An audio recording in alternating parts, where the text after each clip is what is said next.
Oh yeah.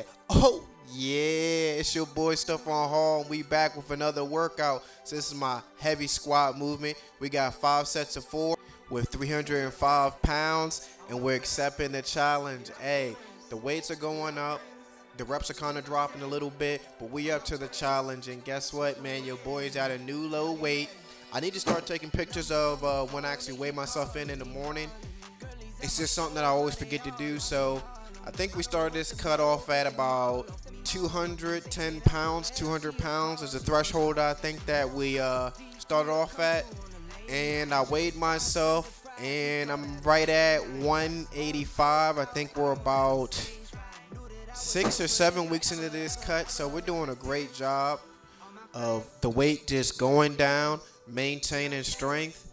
Intensity's up, calories back, but hey, we're the plan is just going just as good as it could possibly go. You know, Strength is relatively maybe a little bit off. Losing a little bit of strength, but that's to be expected when you're in a deficit. But for the most part, we're keeping strength, and the intensity is still pretty high. The rest periods are of course a little bit longer, but we're gonna go ahead and take that because right now we're just aiming for a nice summer body. Nice. Maybe 10%.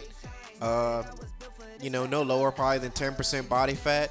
So strength, it comes and goes, and when the colder months come, like fall, we're gonna be chasing numbers, but the goal at hand is to chase possibly the leanest physique that I can comfortably bring. Granted, I'm not trying to step on stage or anything. Maybe one day, but it's just not in the cards right now. With what I'm trying to do, so we're just trying to look nice. We go to the pool, we go to the beach, or it's hot, we're cooking on the grill. We just want to look nice. You know what I mean? So we got some Romanian deadlifts, 3 sets of 7 at 265 pounds.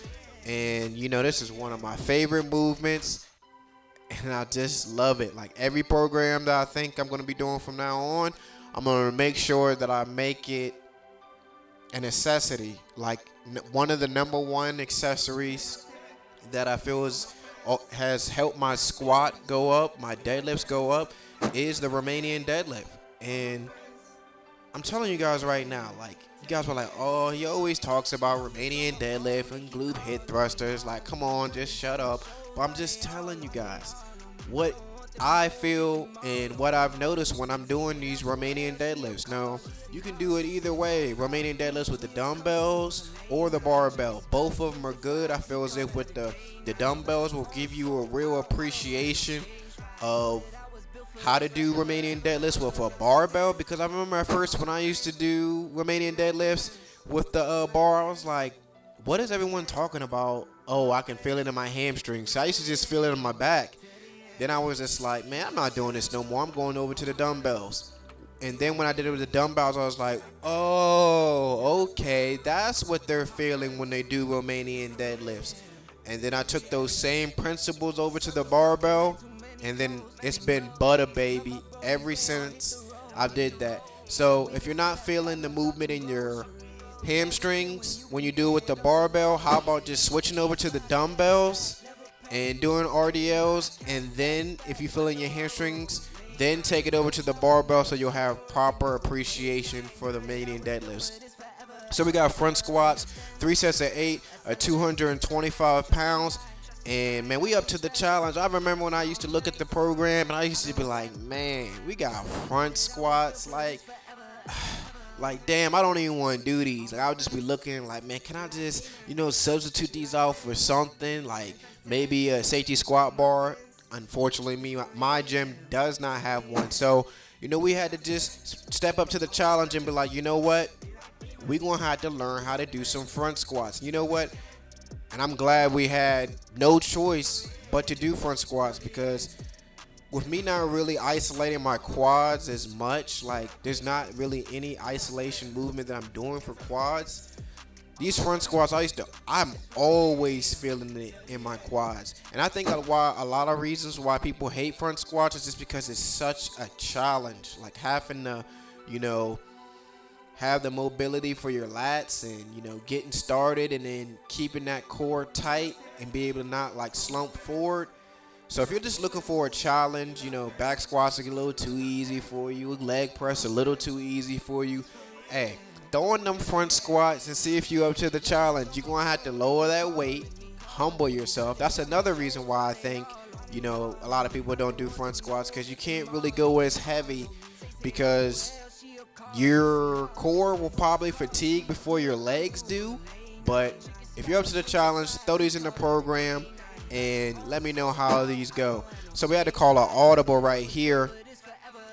It seems like all the belt squat and the plate loaded leg press was taken up. So I went to the machine and I just did a single leg press. And these actually felt really, really, really good. But, would I take this over a belt squat?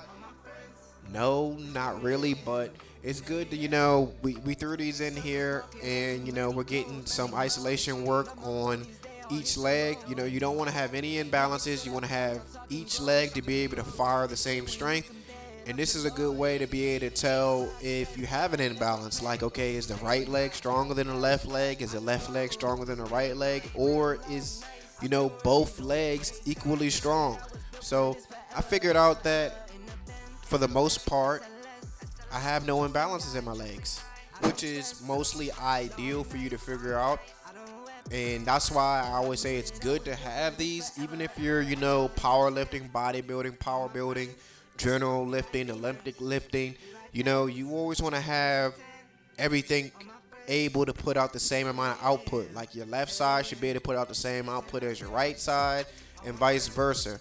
Like you may feel more comfortable. Like, let's say I'm right-handed, so that's my dominant hand.